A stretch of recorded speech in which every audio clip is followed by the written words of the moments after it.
useless. Okay, we've got a lot of youth here. Okay, tomorrow morning we're having a special youth program.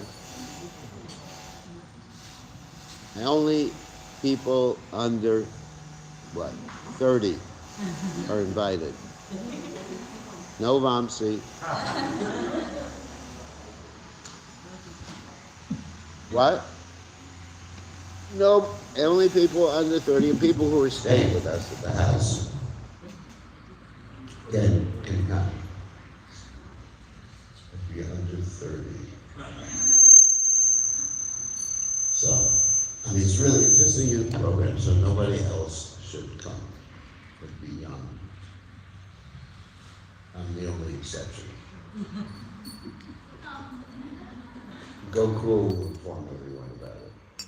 It's a secret program, so don't want any old people coming. But anybody who's young from Lotoko and Yosu, secret. It's going to be a secret place, secret program, secret prasad. No. Seriously. Because, it's important for the youth to feel empowered. We need more youth. Okay, so we'll set that up. Jaya Radha Madhuva Kunja Viharuti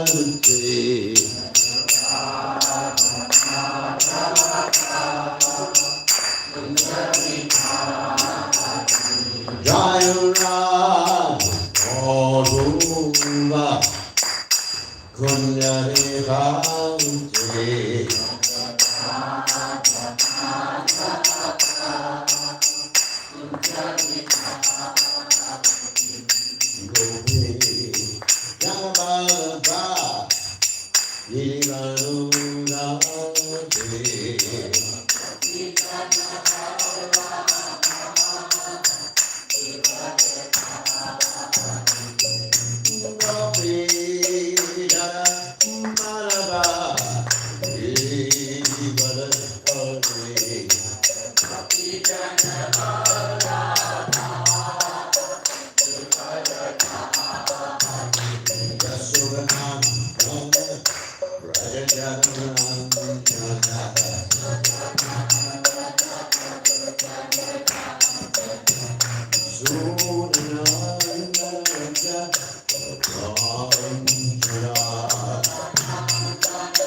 Jai Om Vishnupad Paramahansa Parvatacharya also Teta Sutashi Shima. His Divine Grace Abhaya Chanana Bhaktivedanta Goswami Srila Prabhupada Jai. ISKCON Founder Acharya Srila Prabhupada Jai. Ananda Koti Vaishnava Vrinda Jai. Namacharya Shri Thakur Jai.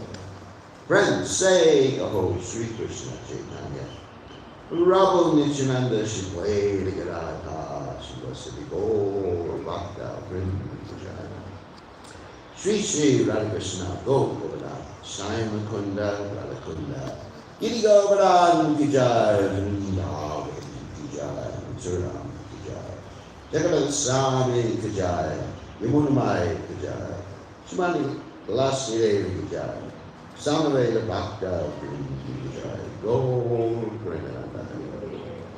All glories to the assembled devotees, all glories to the assembled devotees, all glories to the assembled devotees, all glories to Sri Guru and Gauranga Shri Prabhupada Ki Jai. Om Vishnu Padaya Krishna Vastai Guru. Srimati Bhakti Vedanta Swami Nami Namaste Saraswati Devi Gauranga Chani. Nivashesha Shunyavadi Paschatya Desha Tani.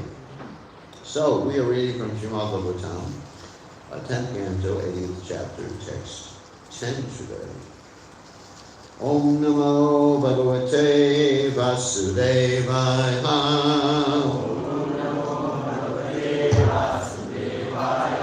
Om Namo Bhagavate Vasudevaya. Om Namo Bhagavate Vasudevaya.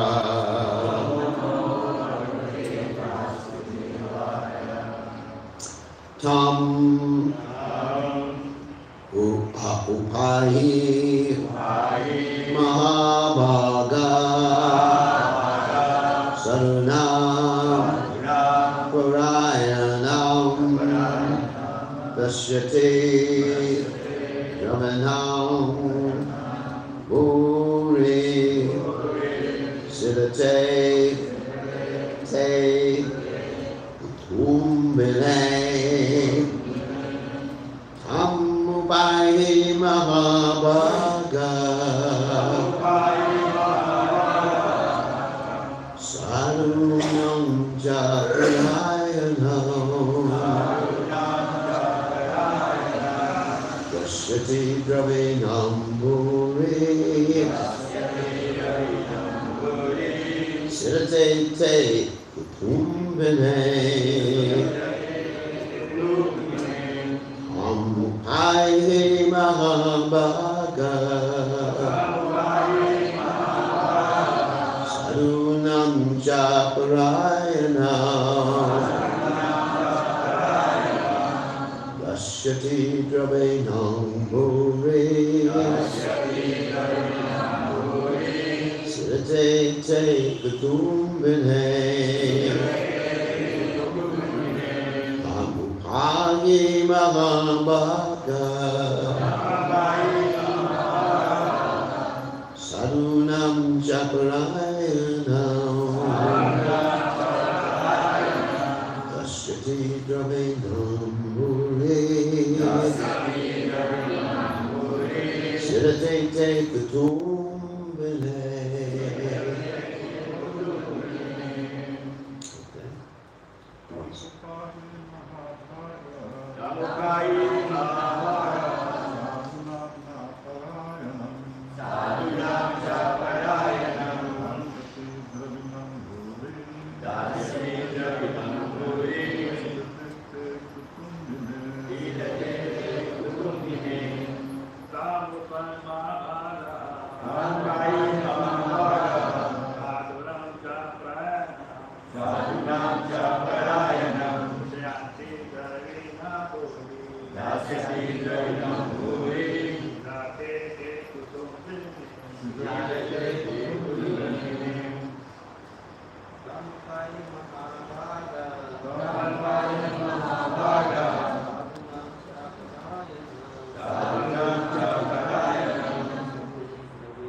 Ladies.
Okay.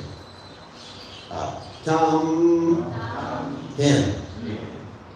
Upahi, approach. Mahabhaga, a fortunate one. Sadhunam, of saintly devotees. Ja, and Parayanam, the ultimate shelter. Dashyati, he will give. Davanam, wealth. Bhuri, plentiful. Sivate, suffering. Ate, to you. Kutumbine, who are maintaining a family. So translation, O fortunate one, please approach him, the real shelter of all saints. He will certainly give abundant wealth to such a suffering householder as you. You can repeat, O fortunate one, please approach him, the real shelter of all saints. He will certainly give abundant wealth to such a suffering householder as you. So there's no purport to this text, so I'm just going to read the next text, which has a purport, and then we'll comment. Text 11.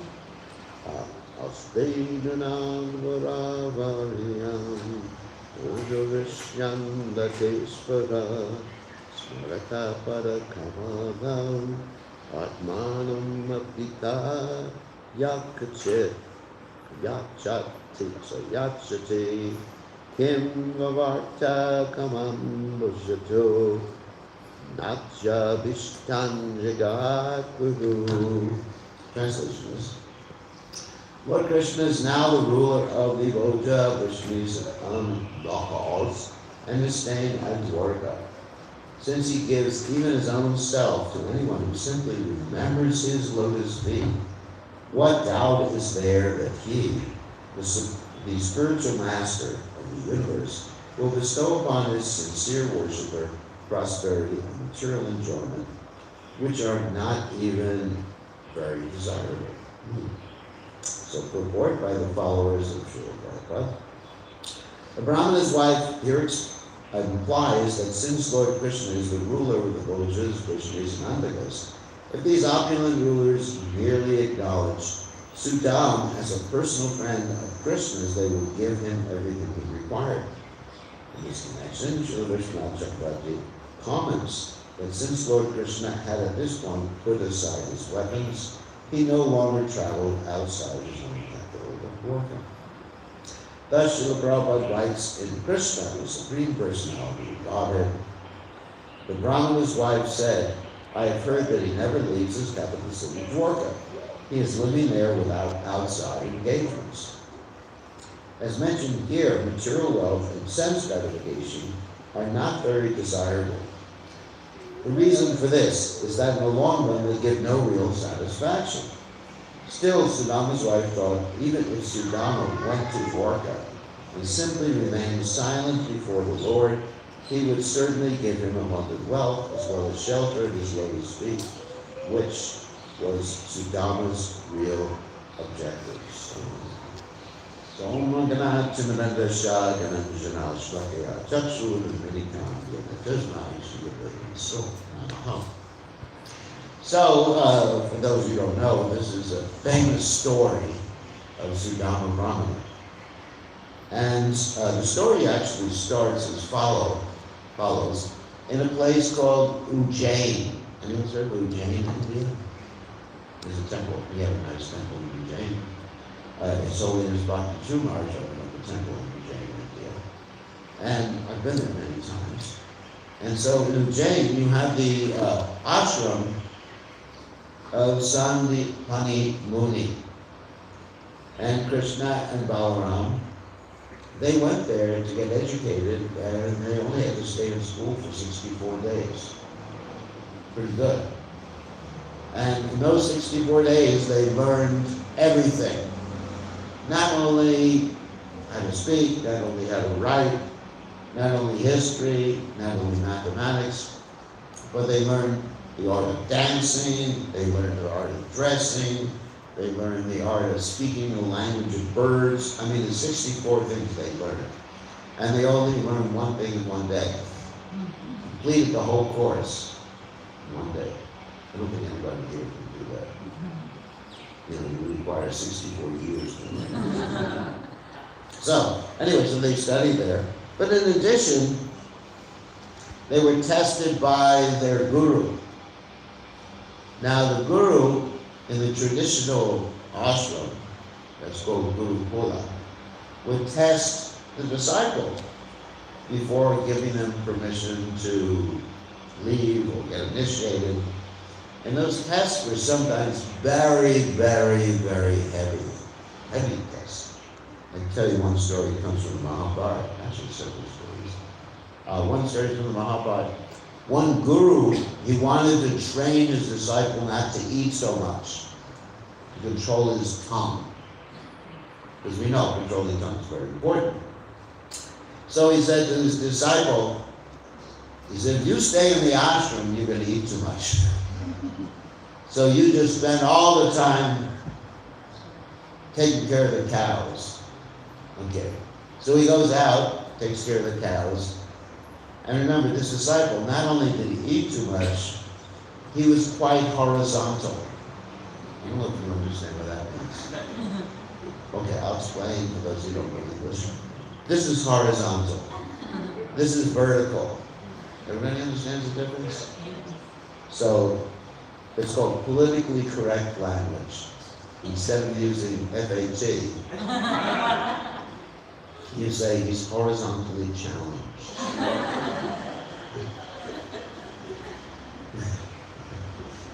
Anyway, he looked like, you know, he's one of the chiefs here. So, Hare Krishna. I think I made a friend there. So, anyway, so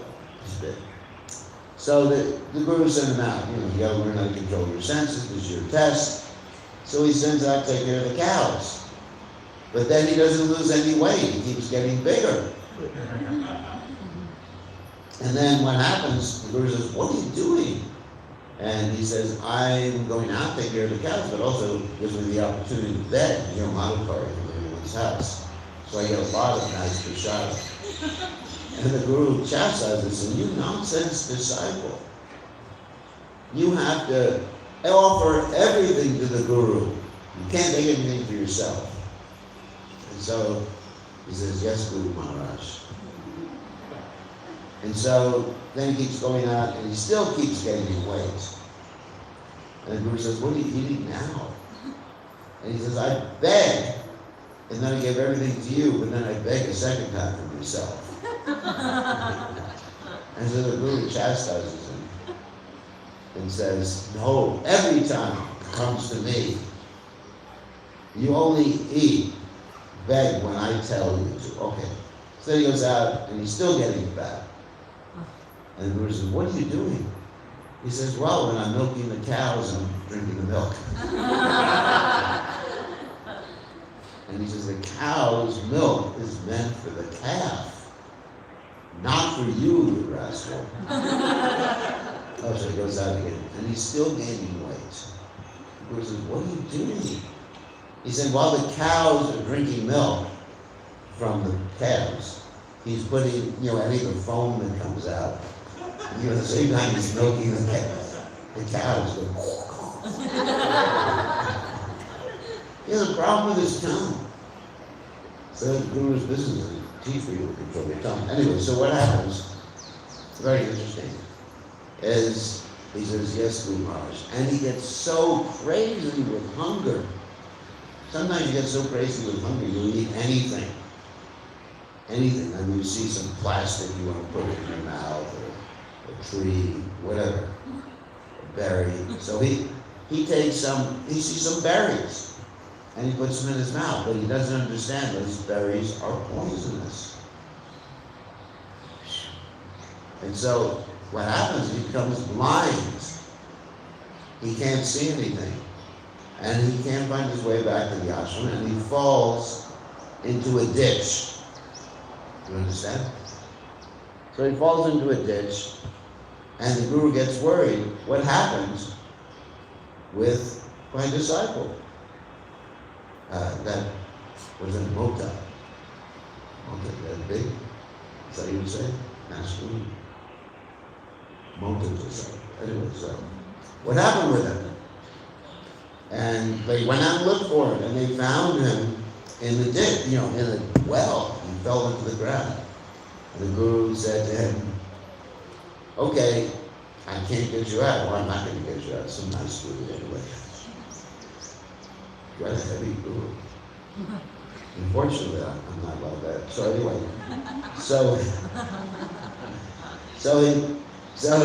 he said, the Guru gives him an instruction. Pray to the Ashwini Kumars, and they will give you your sight back so you can get out of the well. And so he prays to the Ashwini Kumars. Ashwini Kumars are the two heavenly doctors. So he prays to them. They come. They give him some medicine cake. And they say, eat this so you get your sight back. At that time, he's learned his lesson. He says, my Guru Maharaj never said to me never to eat anything without his permission. So dedicated. And so then, the Guru appears and says, all right, you can have your sight back. So the moral of the story is he gets tested. And he passed the test. And then he was allowed to leave the ashram and then get married and become a good grihastha. So that's the training we used to have in ISKCON. Not anymore. But we used to do that. When I joined the ashram, it was like that. We were told, you cannot sleep more than 5 hours a day. You cannot take a nap in the middle of the day. You cannot eat unless you're called to eat. Heavy. So, of course, it was a very difficult life. And you have to take a cold shower. And you have to live with 20 other people in the same room, sharing the same shower, washroom. And so, but that's Guru's, training like that. I'm happy I had that training. And so, anyway, but even though we weren't allowed to sleep more than 5 hours a day, we did sleep during Bhagavatam class. Which was actually, anyway, we would stand up during Bhagavatam class and try to avoid going to sleep. And we'd fall down in the middle, hear a crash in the back of the temple room, and that would be some brahmachari. Another time I was the temple commander, and we had a spray bottle, like you spray plants sometimes, with water. We'd go around, and saw someone's eyes closing. We spray their face. So, anyway, so that's Brahmachari, Guru Kule, Vasundhava. That's the point of training. That's why I'm here today. And if you want to sign up for that training, no. Because even the ladies have their ashram too, the Brahmachari ashram. Fiji, it wouldn't work. You're all used to just a comfortable life. You're like little Hiranyakashipus here. Golden soft beds. We didn't even know what a bed was the first, 40 years of my Hare Krishna existence. I didn't know what a bed was. I didn't know what a movie theater was. I knew what it was. So, anyway, that's the training. So Krishna underwent that. I'll tell you one more story from the Mahabharata. It's really funny. There was another disciple of this guy, Guru, who was sent out. He told the disciple, you should make sure that the whole field, he was an agriculturalist, should get enough water, that the ditches that carry the water, like rice paddies, so make sure they're functioning properly. So he went out and he found one of the ditches. It had a break in it, and he couldn't figure out how to fix the break, so he just lied down in the ditch. You understand?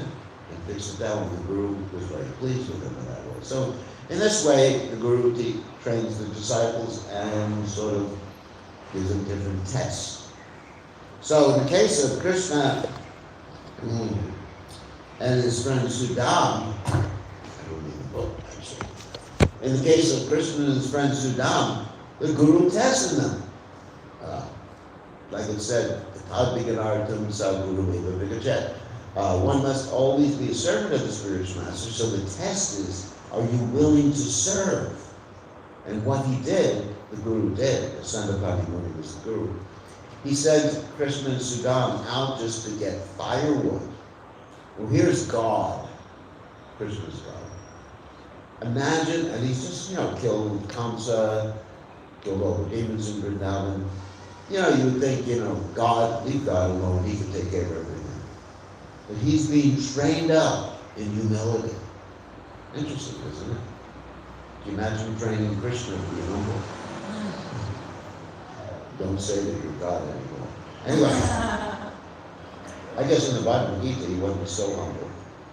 He said, Ahamsa Rasya Prabhu Matatsa. But that's all right. For Krishna, that is humility. Because it's not false ego. For us, to think that we have anything or we are anything is not humble, because whatever we have, whatever talents we have, whatever money we have, whatever we have belongs to Krishna. That's the point. But whatever Krishna has belongs to him. So he can say, I'm God. And that's also humility and the truth. We can say, I'm the controller, I'm the Lord. Some of you may say, I'm the Lord of my family or whatever. That's a lie. You're not. You may think, like the husbands, they think they're, Pati Dev. Pati Dev. You heard that expression? That's a traditional expression that the wives use for the husbands in India. Oh, my Lord, or Patinath. Like Jagannath. Or even Swami was used for the husbands before. Swami means master. So, but anyway, only Krishna is the master. Ekali Ishvara Krishna Avasanta Vricha. So anyway, so Krishna was sent out to fetch firewood with Sudama Brahman. And they both had to stay there in the woods fetching firewood. And all of a sudden, as the story goes in this part of the Bhagavatam, there was a storm. And Krishna and Balaram had to take shelter either in a tree or under a tree. And not Krishna and Balaram, sorry, Krishna and Sudama. So what happened is that Sudama, he kept some food for himself. He was thinking, what, we're stuck out here. That's not brahmachari consciousness. That you just keep food in case nobody feeds you. The sannyasi does that, not a good idea.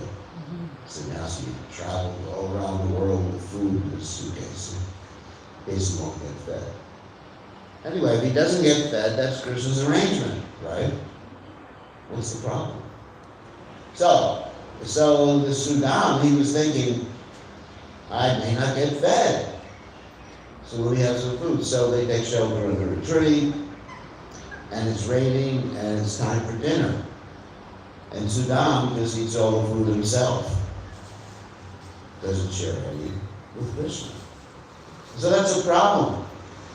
It's like not offering food and just eating the bhoga. Guess what happens? Krishna will take everything away from you. So therefore, Krishna says in the Gita, one who eats food without offering first, he's eating pop, sin. And that will cause him to be poor later on. And if you offer to Krishna, you'll be wealthy. Then if you just worship Lakshmi, you'll be poor. That's the secret. It's like recently you had this Lakshmi worship, right? And everyone was thinking, worship Lakshmi, I'll have a lot of money. I told the story that, I think I told you Sue, that during this Lakshmi puja, I went to people's houses and I noticed they didn't give me any donations. Because they were afraid that if you gave me a donation, then, you spend money on when you're worshiping Lakshmi, you'll lose it the rest of the year, right? So therefore they gave me a piece of paper called an IOU. You know what an IOU? It means IOU. So tomorrow we'll give you something, Kumar. And I understood. They're worshiping Lakshmi. What about Narayan? Prabhupada said, if you don't have Narayan worship Krishna, then instead of Lakshmi, you get Durga, and Durga takes everything away from you. So that's the point. That's what happened with Sudama Brahman. He didn't offer it to Krishna, and then Krishna made him poor. He was so poor, he was basically skin and bones. You understand? Couldn't eat anything, didn't have anything to eat. Not even rice, or to speak of anything else. But he wasn't upset. He saw it all as Krishna's mercy. And he was happy. Why was he happy? Because he was a pure devotee of the Lord. A pure devotee of the Lord, whether they're eating, or not eating, or sick, or happy. You hear this, Monson? Eating or not eating. So, whether they're eating or not eating, they're happy. Because they're chanting Krishna's name. And if you chant Krishna's name, that fills the belly, fills the soul. And then you don't worry about the body. The body's just a machine. You don't get depressed if you don't put petrol in your car, right? When you go anywhere. But anyway, but you don't feel pain. So, in the same way, Sudama Brahman was very happy. And interestingly enough, even though his wife appears to want money here, she didn't want money. She wanted her husband to get enough to eat. Her concern was for her husband and his children, not for herself. She wasn't thinking, I'll get a lot of wealth, but my husband goes to Krishna, and Krishna's his friend, and then I'll get plenty of saris. She's not thinking like that. I'll get a nice house. She's not thinking like that. She's thinking of serving the Vaishnavas. Her husband is a Vaishnava. She's a Vaishnava. And I assume they have children who are Vaishnavas too. So she's thinking, I want my husband to have enough to eat. That's why she wanted wealth. So I bet her husband, he's so detached, he didn't care that he was starving. But he heard his wife's instruction, and he thought, that's a good excuse to go see my old friend Krishna. So he used it as an excuse to see Krishna, not that he wanted wealth from Krishna. So, this particular story, I'm not going to tell the rest of the story because it's there in the following verses of Bhagavatam. But this particular story is sometimes used to encourage people to give money to the Hare Krishna temple. Just like in our Sumba temple, we have that picture of Sudama Brahman, isn't it? Originally it wasn't there, but then some of the devotees thought, we want people to give more money. So they thought, if people see that, they'll give more money to the temple. And so many times in the name of getting money, we may encourage people in a karma conjugate practice. It's done all the time in different temples, not only this one. Like if you give money, you become, if you support the deities, they'll give you unlimited opulence. And of course, in Tirupati, or wherever you go in India, people actually give money to bribe the deities. They make a deal. My dear Krishna, if this business deal comes out successful, I'll give you half. And so it's a karma conjugate consciousness. It's better than nothing. At least they're coming to Krishna. That's good. There's not a very high standard. And when we're preaching to people, we shouldn't be giving them that misunderstanding that Krishna's going to make you very wealthy. People come to me all the time for blessings to become wealthy. Dear Guru Maharaj, bless me to make $1 million.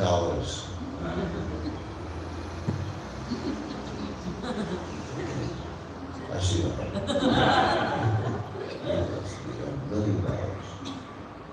Dear Guru Maharaj, make my wife listen to me. Move us. God. People have this conception. But even sometimes people raise money for the temple, saying if you give money to build this temple, you're building a place for yourself in the spiritual world. Doesn't work that way. You only go back to the spiritual world if you love Krishna and ready to do anything for Krishna. That's the price. There's no other price. It's not that Jai and Vijay are standing there at the gates of Vaikuntha and saying, how much you're willing to pay to come. Imagine you go to Vaikuntha and they say, for you, that's $10,000. And you ask them, do you accept credit? Can I take a loan? It doesn't work like that. You simply have to love Krishna, be ready to do whatever Krishna wants. And of course, that's Sudama Brahman's position. He loved Krishna, ready to do whatever Krishna wants, and pure devotee. But he still got everything, because it wasn't going to bewilder him. Even though later on, we're going ahead with the story, but even though later on he arrived back at his house and there was a mansion and there were servants and there was so much opulence, he never got deviated from Krishna consciousness. Whereas many of us, if we get too much, we forget about Krishna. I know devotees who inherited money, and that was it. Forget about Krishna. I have all his money now. Not good. One must understand, Ishava Shami Nam Savam Bhakti Jal. Jagadam Jagat Ke Energy in Ujjala Mahaka Svidhanam. Everything is owned by Krishna. So, any questions or comments?